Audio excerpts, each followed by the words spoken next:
Hey guys, welcome back to my channel. So today I'm filming a video that should be interesting, and this video is sponsored by Skillshare, but I will be talking about that a little bit later in the video. When I moved out of my parents' house, I left a lot of books here.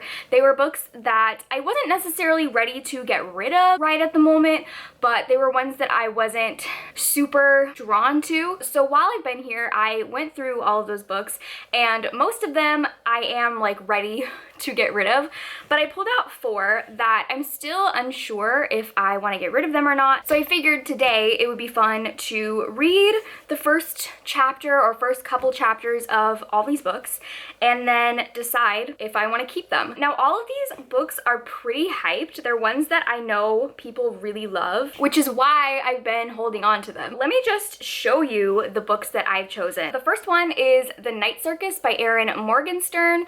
This is a book that I actually started reading. I even have like tabs in it. I never tab books, but for some reason I felt the need to tab this book. And I remember that I was enjoying it, but for some reason it just didn't grip me yet. I think I read about 50 pages of this. So I don't know how well reading just the first couple chapters of this will do for me, seeing as I read 50 pages of it and put it down. But I don't know, I read this like 4 years ago. Maybe I'm in a different place now. Maybe I'll like it now. The next one is The Good Daughter by Karen Slaughter. This is a book that I bought a long time ago, and I've really had no like drive to pick it up, but recently I asked you guys for thriller recommendations that were like really dark and almost horror, and a lot of people recommended this one, so I figured I would give it one last shot. The next one is And I Darken by Kiersten White. I've read 2 other Kiersten White books. I didn't love either of them. I really liked The Guinevere Deception, but it wasn't like my favorite thing ever. And then she wrote a Frankenstein book that I hated. So I've been a little bit turned off to picking this up, but I do know that this is a series people like go hard for, and I really like the idea of it, so we'll see. And then the last one is one of those super hyped series that I just never got around to, and now I felt like it was too late, and that is Daughter of Smoke and Bone by Laini Taylor. I just never got into this series. I never got into Laini Taylor when this was super popular, and I own the entire trilogy in hardcover, so I need to give it a chance. I've never even attempted to read this. I've never put it on a TBR. Like, I don't know what it is about it that's just never called to me, even though I do remember that this has a really good opening sentence. So yeah, today I'm going to be reading the first couple of chapters of all of these books, and then we'll see which ones I'm ready to part with or which ones I'm actually going to move up onto my TBR and bring them home with me. Okay, so the first book that I'm gonna start is Daughter of Smoke and Bone. I'm gonna be honest with you guys, I don't even really know fully what this book is about. I think it has to do with demons. Honestly, like, since I have never really had an interest in this series, I kind of always just tuned it out whenever people talked about it. I know that there's some sort of like handprints, maybe, and the main character has blue hair. That's the extent of my knowledge. So let me read the synopsis really quick, just so I know what I'm getting myself into. Okay, the synopsis gave me absolutely nothing other than the main character might be human, might not be human, and she's about to get caught up in a paranormal war. But I don't know. Is this angels? Is this demons? Is this something else? Ooh, okay, now I know why I was thinking it was angels. Because the first page right here, I feel like this first page is always just what I've known about this book. So the first page says, once upon a time, an angel and a devil fell in love. It did not end well. Okay, interesting. So I'm gonna go read, let's see, how long is the first chapter? Okay, the first chapter is only 6 pages, so let me read the first 2 chapters. That'll be 17 pages, and we'll see how I feel. Okay, so I finished Daughter of Smoke and Bone. I actually ended up reading the first 3 chapters because I didn't want to stop reading it. Oh my god, I was very surprised by how much I enjoyed this. So I read 25 pages, and basically we are just meeting the main character, Carew.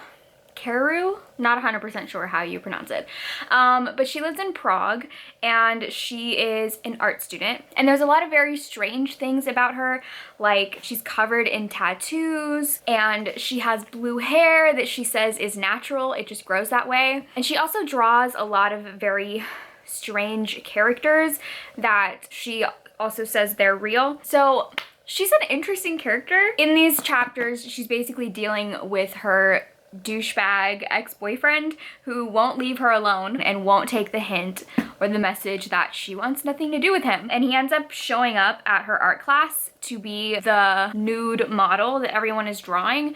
So while he's there, she decides to teach him a lesson and publicly humiliate him. She has this necklace of beads that each one can grant you a small wish, not a big wish, but a small wish. So she uses them to make a wish that he gets an itch in a particular spot because he's like up there naked while everyone is drawing him. Yeah, so he gets an itch. And yeah, I really liked this. I'm surprised this was written, when did this come out? This came out in 2011, so almost a decade ago this came out, and I was expecting it to be kind of cringy, you know, just as I feel like a lot of young adult books that came out back then would seem cringy now in terms of like the dialogue and stuff, and I didn't feel that way at all. The writing seemed like it held up pretty well, and I'm definitely interested in finding out more about Karu and why she's so mysterious. I kind of want to keep reading this. I'm definitely moving this onto my more immediate TBR. I don't know. I'm surprised by this one. Of all of the books, I thought this would be the one that I would like the least, just because I've never had an interest in this, even when it was super, super popular. I feel like people don't really talk about it anymore, but like back in the beginning of my booktube days, everybody talked about this, and I just never got on board with it. But like, I'm very excited now. Switching gears a little bit, let's move over to The Good Daughter by Karen Slaughter. Vastly different from Daughter of Smoke and Bone. This is a thriller. And again, I don't really know anything about the plot. It says, 2 girls are forced into the woods at gunpoint. One runs for her life, one is left behind. Okay, so this one has a prologue. So let's see, this one, oh no. I picked the wrong book for this challenge. This book has a 40-page prologue. Why? Literally, page 40 is chapter 1. All of this is prologue. Okay, I guess I'm reading 40 pages of this prologue. So it looks like the prologue is what happened in the past, because this book takes place 28 years after whatever this big incident is. So the prologue looks like it's the incident. I've heard a lot of things about this prologue, actually. I feel like a lot of people say that really messed up things happen. I need to set my expectations that it's gonna be messed up. And let's get into it. So before I start reading the next book, I wanted to quickly mention the sponsor for today's video, Skillshare. So Skillshare is an online learning community with thousands of inspiring classes for creative and curious people. Explore new skills, deepen existing passions, and get lost in creativity. Skillshare has classes that fit your schedule and skill level, and members get unlimited access to thousands of classes with hands-on projects. And it is less than $10 a month with an annual subscription. Personally, I have used Skillshare for a lot of different things like video editing, but right now I kind of wanted to explore a passion that I've had for a long time, which is cooking. I love to cook and bake, but I rarely have the time to do it. And Skillshare has a lot of culinary classes. One in particular that I was very excited by is a class on how to make homemade pasta, and it's a lot easier than I thought it was. So the first 1,000 people to click the link in my description will get a free 2-month trial to Skillshare of the premium membership, so you can try out all of the classes that you want. So now back to the rest of the video. Okay, wow. So I just read the prologue of The Good Daughter, and that was definitely very brutal. I don't even... Okay, so basically this follows 2 daughters. They're sisters. One of them is 13 and the other one is 15, and their father is a defense attorney for people who committed really, really bad crimes like murder, rape. He recently got a murderer out of prison, and people in the town are very angry about that. So in the prologue of this, the two daughters and the mother are home and the father is at work, and these two guys in ski masks with guns show up at their house and want like revenge for something the father did. But since the father isn't there, they get revenge with the girls, and like really messed up stuff happens. I don't even want to say it all because like this video will probably get demonetized. Here's the thing, I'm very desensitized when it comes to gore because of how much horror I watch, but there's one thing that just like makes my skin crawl, and that's anything that has to do with eyeballs. And I just, oh my God, I was like cringing so hard at something that happens. Basically, the gunmen lead the two daughters out into the woods, and like the blurb says, one of them runs for her life and one is left behind. So the one that is left behind is buried alive after suffering a lot of physical trauma, like a lot of injuries. She's buried alive and has to claw her way out of her grave. And then one of the sisters, the younger sister, managed to run away and escape. Yeah, I don't know how I feel about this. I'm definitely very interested to keep reading because the next chapter flashes forward 28 years. So I'm definitely like interested to see how that event changed both of the sisters. Not only just like changed within themselves, but also changed their relationship with each other, because obviously something like that has got to have some sort of like really long-term effect on the girls' relationship, because one of them ran away and the other one was left to suffer all the trauma. I don't know if I want to keep reading. Like, I don't know if I actually want to keep reading it. Ugh. This video was supposed to give me clarity on if I want to keep these books and read them, and I still don't know. I really don't know. I think I'm gonna sit on this one for a little bit and we'll see how I feel at the end of the video, because as of right now, I have no idea if I want to keep it or get rid of it. So now I think I'm going to switch over to the Night Circus. So this one, like I said, I have read, let's see, oh, my bookmark is still in here. I read 60 pages. I don't remember anything that I read, have no idea what this is about beyond a circus. I literally do not remember reading this, but I am interested to see what my tabs are. Apparently, oh my God, this is so weird. I literally never tab books, but apparently I not only tabbed it, I had a color coding system. So apparently, the pink tabs is a moment I loved, a yellow tab is a quote I like, and an orange tab is a part that I cried at. Interesting. I literally have no memory of reading this. So this, all I know about it is that it's about a magical circus.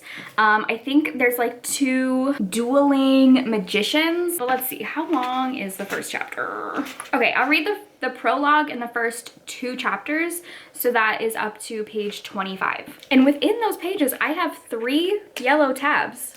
So we'll see what I was thinking back then when I read it. Okay, so I finished the first couple chapters of the Night Circus, and I'm remembering why I stopped reading this in the first place. Basically what happens in these first couple chapters is these two like rival magicians strike up like a game or a duel to both train 2 young children in magic and then have those children duel each other, and I think the loser has to give up their kid, you know? So like whichever young magician loses has to go with the winning one, go to the winning side. I think, here's the thing, I really love descriptive, flowery writing, and this is very beautiful writing. There are so many quotes that I could pick out that are just beautiful. There's no denying that the writing is beautiful, but I just feel like it's almost too flowery, and it makes it really hard to connect to the story or the characters. And I'm remembering now the first time that I read this, I just could not connect to any of the characters. And I'm such a character-driven reader that if I can't find something to care about or connect with the characters, I'm just not interested, no matter if the writing is beautiful or the plot is interesting. So yeah, I don't know. I think this is gonna be the first one that I'm getting rid of. Sorry, I know people love this so much. I just don't think it's for me. I feel like reading this would be a chore and like to push myself to read it, and I don't want to do that. So yeah, this is officially the first one I'm getting rid of. This was one of the ones I thought I would enjoy the most. I'm like, okay, this whole challenge so far has got me like, I don't know anything anymore. Maybe I need to do this with all of my books that I might get rid of, because the one I thought I was gonna like the least has been my favorite, and the one I thought I was gonna like the most, I'm getting rid of. Okay, so now for the last book, And I Darken. Who knows how this one's gonna go. So this book, this is some sort of like retelling. Like Vlad the Impaler is a woman. I do know that it's like a fantasy historical, but it's like not super big on the fantasy elements. This is about siblings, Lada and Radu, who are abandoned by their father and raised in the Ottoman court. So let's see how much of this I'm gonna read. Ooh, we love a map. Bulgaria, Albania, Transylvania, Hungary. So is this not fantasy? Is this just historical? It says fantasy on the back, but I don't know how it's fantasy. So let's see, I guess I'll do 25 pages because that's kind of what I did for the other books. So I will read up to chapter 6, which is 28 pages. Okay, so I read the first 30-ish pages of And I Darken, and I think I liked it. I think I'm interested to read more. Basically, what happens is the main character, Lada, is born, and her father really did not want a daughter. He considers having a daughter to be like the worst thing ever. He really wanted a son. So his firstborn is now a daughter named Lada. A couple years later, he has a son named Radu. And Lada and Radu are very different. Lada is very strong and brutal, and she keeps wanting to fight people, whereas Radu is very like sensitive, and he seems more introspective and like more quiet, and like the type of person who observes. At first I kind of thought, oh, I don't know if I'm gonna like his character, but then he did something that I was like, oh, that's kind of cool. I think I liked it. I mean, plot-wise, not much happened in these first 30 pages, so I don't really know what's gonna happen in the plot. As far as the characters, I'm like interested in both of them. I really like how it seems like the focus of this book is gonna be on a sibling relationship, which is something I really enjoy. I tend to love books where the main relationship of the series is a sibling relationship and not a romantic one. Obviously, I don't know how the rest of the book is gonna go. It could be all about a romantic relationship, but from what I've heard about this, I always hear people talking about the siblings. I think I'm gonna keep this. I think I wanna keep reading. So yeah, those were all the 4 books. I'm honestly shocked at how this turned out. Oh, we need to decide on The Good Daughter. Honestly, like I don't feel, do I wanna keep it? I don't know. Because like the prologue was interesting and dark. Okay, you know what? I'm talking myself into it. I'm gonna keep The Good Daughter. So we're keeping The Good Daughter. We're definitely keeping Daughter of Smoke and Bone, which I'm shocked by. We're keeping And I Darken, and we're getting rid of the Night Circus. I'm really shocked at this turn of events. I thought for sure I'd be getting rid of these 2 books because I haven't been super into YA recently, and then I definitely thought I would be keeping this one. I hope you guys liked this video. It's kind of a different one for me. I definitely might do more of these in the future because like I said, I have a whole closet full of books that I just don't know if I want to keep or get rid of. So if you guys like this video, let me know if you want me to do more of these. So that is going to conclude this video. Thank you guys for watching, and I will see you in my next one. Bye!